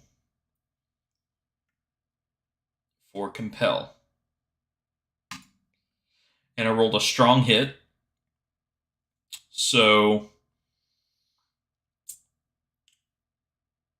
on a strong hit, they do what you want, agree your conditions, and I'll take a momentum for that. So I like you give him that information. Sort of his eyes kind of get wide, and the first thing I do after you give him that information is I I deck him. I hit him right in the face, and I say that was for earlier, and I say now you're gonna tell us what you're doing here, and he like, and then I like maybe pull back to hit him again, and that's when he like flinch and he'll say, oh okay, okay, I was here to warn them about you guys. Like, I think at this point the conversation is open to like whatever we want to. Like, you can probably get just as much information out of him as I can at this point. Like, he's open at this point. So So he's confirming that that's it, we had one person say they were the pirates. Now he's basically confirming that yes, it is a front for the pirates. yeah, he's like, maybe you even or maybe one of us would say like, well, warn who about us? And he says the pirates. The pirates. This is their outpost. They do their trade here. They paid me to keep the Commonwealth off their back. I say, okay, so how long have you even been working for the Commonwealth? He's like, 2 months. I just joined, and when they kind of someone approached me and paid me off. So you're not really with them. You just happen to be have an opportune position, and they used you. I, I never intended it to go this far, but they threatened to, they threatened me to if I turned on them.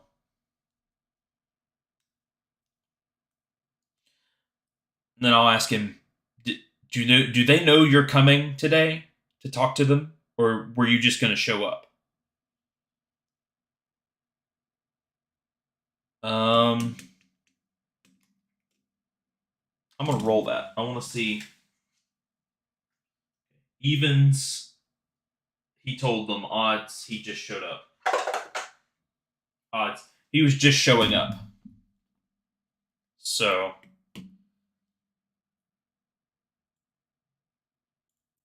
I'm gonna tell him, look, do you want out of this?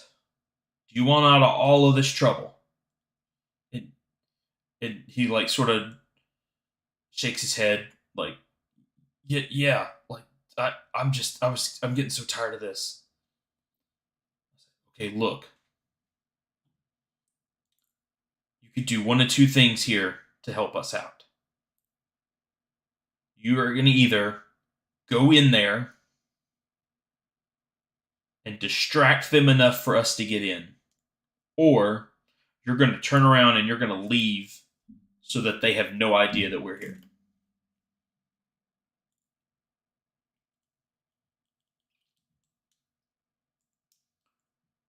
Now, I'm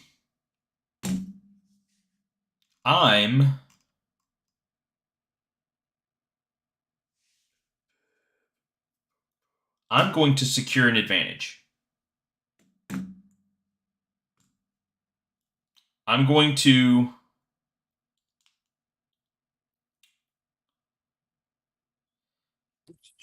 Iron. I'm going to secure an advantage using iron because this is I'm already in this aggressive sort So of yeah, state here. And then if I succeed on the strong hit, I'm going to say he goes in and distracts them. right. And then if it's a On the weak hit, he leaves. and you take the momentum instead. Yeah, and I'll take the momentum. And then if I fail, then Well, yeah. then he'll go in and warn them about Right. us. So I'm going to try to secure the advantage. Using iron.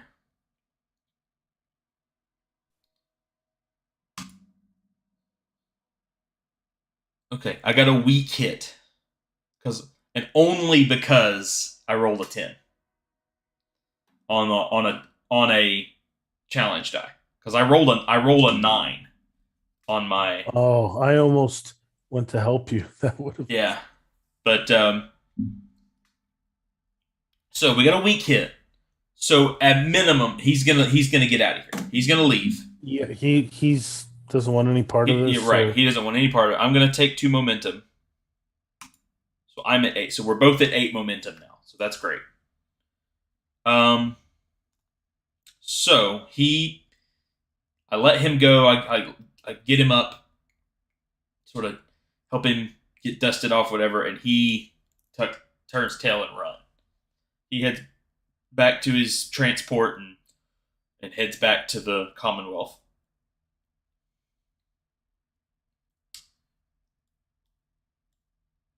So we now we need once to figure out how to get into this place. Buzzard. Once we get through with this, we can go back and use him to get us an audience with Isaac or second in command or stuff. Once we maybe get paid for this, Yeah, that'd be. Hopefully that works out that way. because I don't think his bosses want to know what he was doing behind their back. No. Okay. So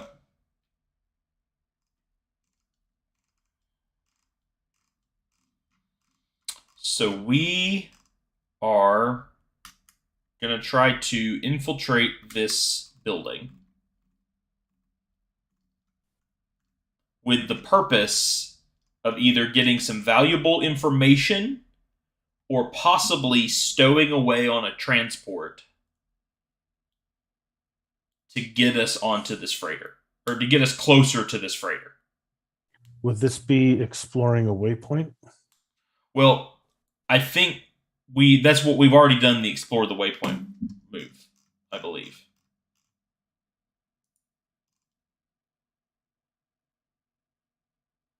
So would this be Yeah, so now undertake an expedition? Like we're one of already the on next the ones? expedition, so I think I think it would be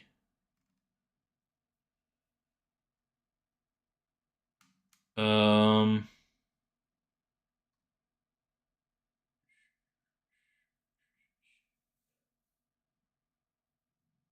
um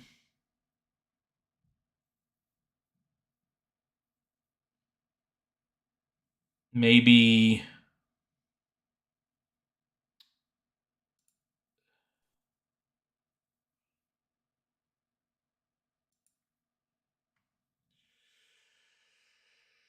um I don't want to be combat. I want it to be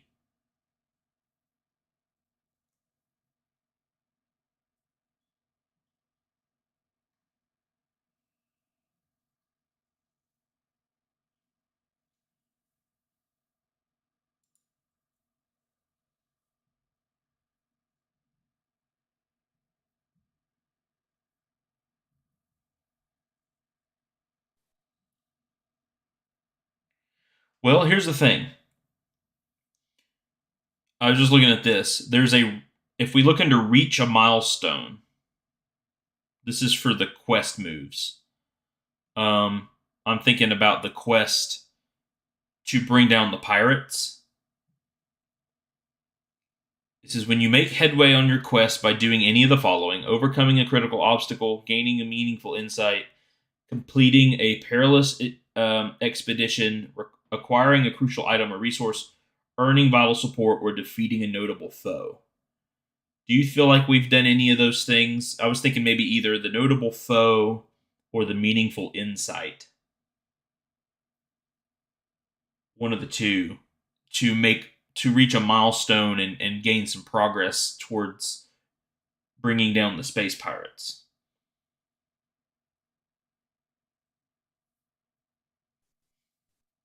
Either way, even overcoming a critical obstacle. Yeah, I don't know how critical. Yeah, we've done. we've done something. We've done at Yeah, least one thing, I feel like. So I say we can mark progress on this vow. So I'm gonna do that. So we have two progress bars filled on this vow. Um so I think the next one of the things that's going to get us progress is when we get onto this freighter. When we like infiltrate a freighter, that's going to be completing an expedition towards working towards our vow. So that's definitely going to be something whenever we finish this expedition. But yeah,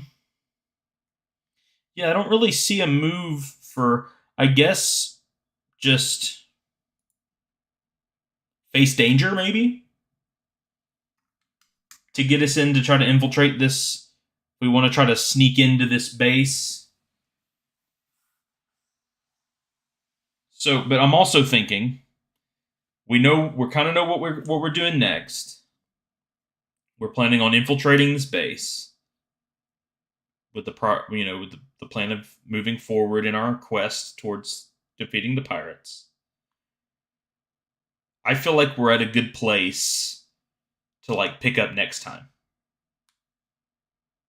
Next time we'll pick up, infiltrate this base. We might actually get some combat in depending on how our rolls go. Um so um interested to see how like combat with allies works. I'm sure there are probably some tips on that in the book I might can look at. But I think we're at a good point to stop, and I think we've made some good progress here. We've got a plan going forward, and interested to see where this takes Buzzard and Snipe, the crew of the Poltergeist. So, you got anything you want to say before we close out? Anything you want to?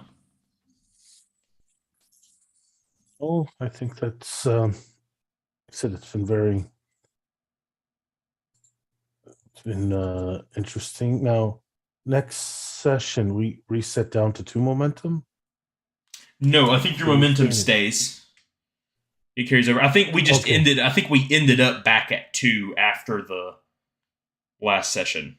Yeah, I think because We lost some we gained momentum. and lost. Yeah.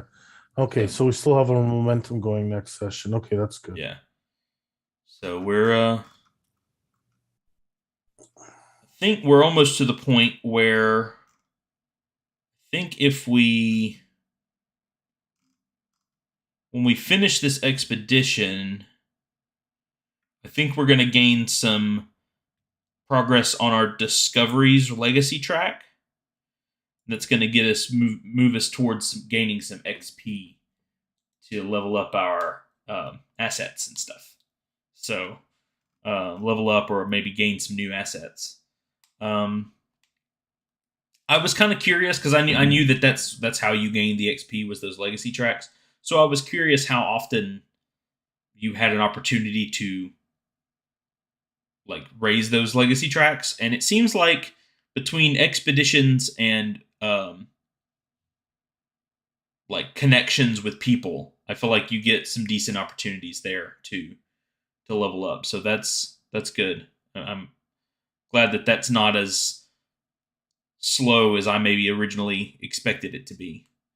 But yeah, I'm excited to. Yeah, it says whenever you fill a box, you take 2 experience. Right, and I Yeah, the think fort. 2 experience. I think will upgrade an existing asset, and 3 experience will gain you a new asset. So even just marking progress gets, if you want it to, will get you something. And so I think for completing this expedition, we will can gain some progress. If we try to um, build our relationship with Creed some more, if we get an opportunity to, that I think gives us some more under our bonds legacy track. Um, and the vow, if we can complete this vow, I think we gain some in the quests track. So I think we're on our way to some decent upgrades. So I'm excited. Um, so go ahead and give a quick outro for yourself, and then we'll end it out for the night. Uh, Not much, but yeah, everyone, thanks for watching. We're we're making some progress on this, and it's a lot of fun. It's interesting. I guess you make up the story as you go along, and yeah, when you need a little bit of input, I guess you roll some the charts. So it's an interesting way of doing it. A cooperative story like this, Mm-hmm. I and I feel like it sometimes it feels weird a little, when I'm used to more of a traditional role playing game. It is weird to just like, I think we just decide what happens, and that's kind of like a weird. I always well, felt like I was looking for dice to roll, and sometimes they're just not there. Sometimes you don't need it. I think even both of us have DM'd enough that Mm-hmm. we know what makes a good story. But I guess even players would know a good story as well, and it's like, well, we sit at a bar and we just drink for the rest of the week. Like Right. it's not entertaining. So you got to have some danger. And yeah, we weren't expecting him to show up. I don't think we planned that. It's just, No, well, the dice rolled. Hey, that works. and I think that that's sort of the goal of the oracles in general is not to be an end all be all role. It's to be like, here's you a push in this direction, see where it takes you. And I like that a lot of the roles are kind of vague and sort of, you know, Well, it's if you take out the role playing stuff, it's just a bunch of numbers, penalties or bonuses or something. right, And him showing up, it was more like it was all role playing. Yeah, we rolled some dice to come up with the outcomes, but it was like, well, let's bring in someone we know. And bringing in the guard was an interesting little twist, right. and it worked with our story. But yeah, and then we just had to deal with it. It wasn't like overly challenging. Like he wasn't like if we got into a fight with him or something, we would. He's Right. not difficult, but it would cause a problem if we rolled bad. If you failed the roll, he would have said, "Oh yeah, I'll help you." No, And he it caused doesn't. an issue. Right. I think Yeah, that worked out great, and I'm really excited by seeing the system sort of do, I guess, what it's intended to do. And because I think I would have almost seen this path derail if he said, "Yeah, I'll help you," and then betray us because we wouldn't be able to sneak in anymore. We right, would have to go with like Plan B and fly around and try to find a freighter or something. or we probably would have had to, at minimum, defend ourselves, if not try to. Well, yes, or we would have had to take a chance, and if his boss didn't know, if Isaac didn't know he was here, maybe we would have said, found out that the Scarlet Commonwealth is part of it or something weird Right. like that, There's roles can, which is nice. Yeah. yeah, those any of these sort of like oracle roles or whatever can spin the story in any all sorts of different directions, and so I'm really excited to see what happens next. And so yeah, at Astra, I think it's working out. It's working out even better than I think I ever could have expected it to. With this sort of, you know, I feel like when, and I think they mentioned this in the book that like your characters, these Iron Sworn, like these are not common folk. These are not like just your average Joe guy. These are heroes. They are people that look for trouble, and they take a stand, and they do what they got to do.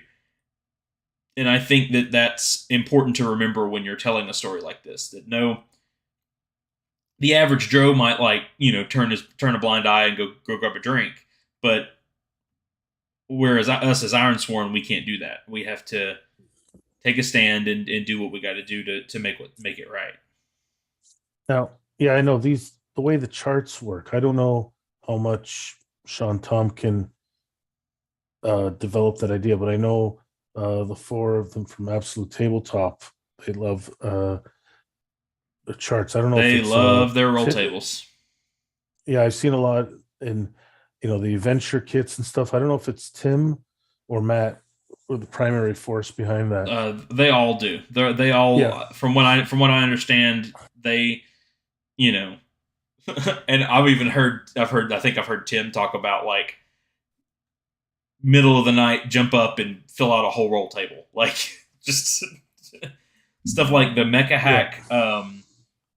Some of my favorite tables that I've ever seen are the mecha hack um, call sign tables in both books. yes. Like I don't think I've ever rolled a bad call sign out of those books. I don't think I've ever rolled every combination. It just works. So Yeah, the mecha hack, the adventure kits are great. mm, Like I've used the Gloam Shadows over Drift Chapel. I made two mini campaigns using the Shadows over Drift Chapel, two different places entirely that were not Drift Chapel. right, And it's like I did a bunch random rolls. I had the characters and I just incorporated the characters in with the random rolls. So as I said, I like how it's working. I was like, okay, how is this done? Because I should mention I backed wow, I totally forgot the name. There was a campaign I backed. You can play with someone running it, or you can run. I was trying to play. There were three or four of us, I think, that were playing. We just play the characters, and you play it. It's a little linear, though, yeah, and it works really well. This is not linear at all. no, Um, so they did a good job of what they did, but yeah, when you don't have someone guiding because you're following a predetermined story, mm-hmm. it worked really well if you could get past the linear part.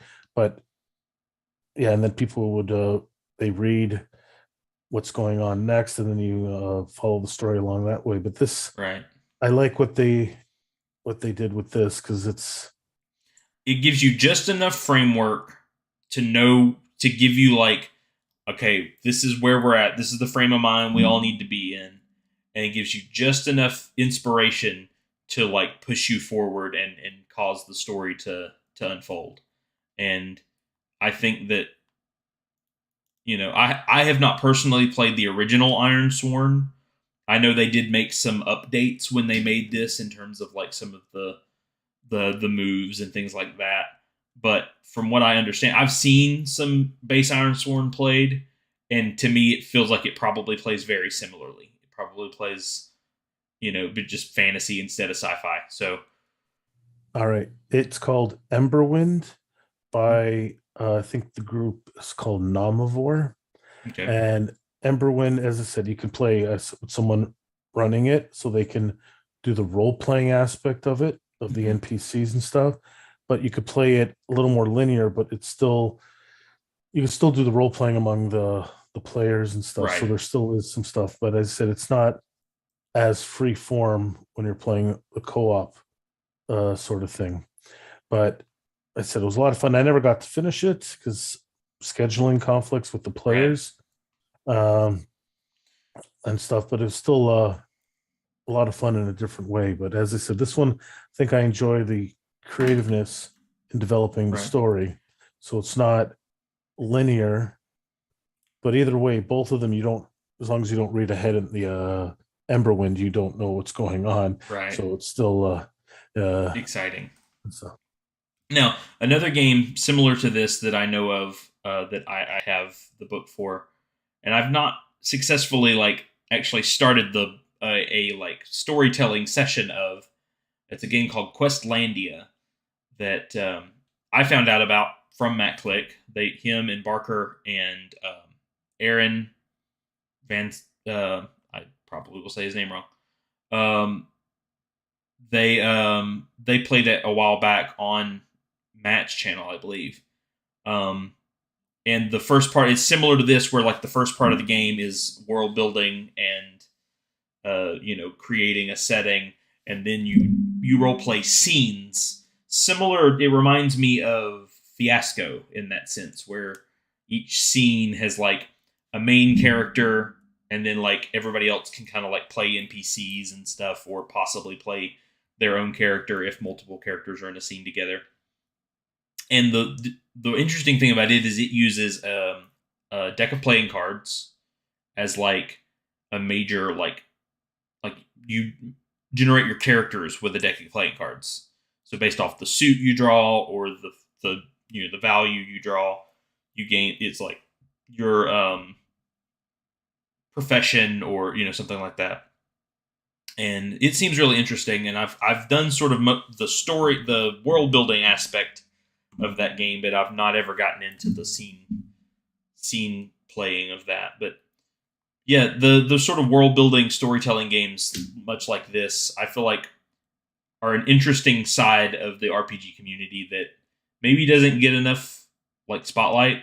And I'm hoping that through this, as far as I know, this was a very successful Kickstarter. And Ironsworn is, very popular on Drive Through RPG, and so hoping that games like this are going to get to see more light in the community as we move forward. And I know that they're working on right now as part of the like stretch goals from the Kickstarter on Starforged.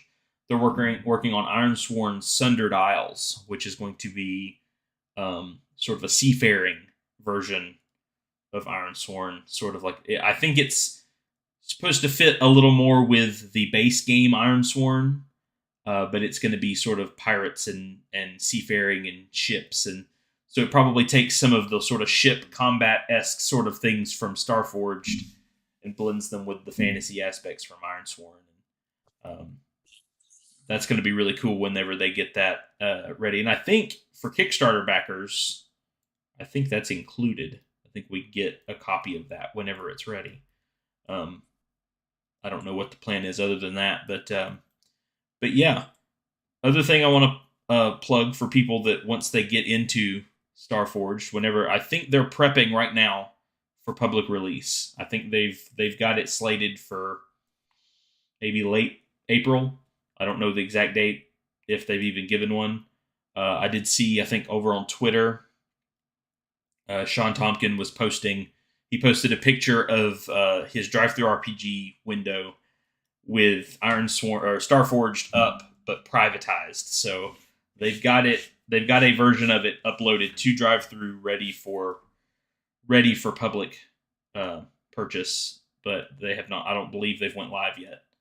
But we've been using both of us have been using the Starforged Stargazer web app all through what we're playing. It's got a place for your character sheet. You can mark your vows and your progress tracks. It's got a place where you can do your sector map, your campaign, like truths and notes, as well as all the oracle tables and move reference, all in one place. So I'm sure that link will go public once the book is public. But if you're going to play Starforged, definitely look into this Stargazer. It's more helpful than I expected it to be. It's actually quite, and it has built-in dice rolling with the like proper dice rolling mechanics for the game. That's what we've been mostly using all night to roll these dice. And I generally am a physical dice kind of guy, but this dice roller works really well, and it works exactly how it should for the game, and that's awesome. So, um, yeah, we should be playing. The next time we should be playing will be the get my calendar up. 2 weeks would be the 22nd. Right. Um, so I'm looking forward to Next that. next weekend is Easter. Next week, yes, next weekend, not this upcoming weekend. Right. It will be Okay. the Friday after Easter that we'll be playing Right. next.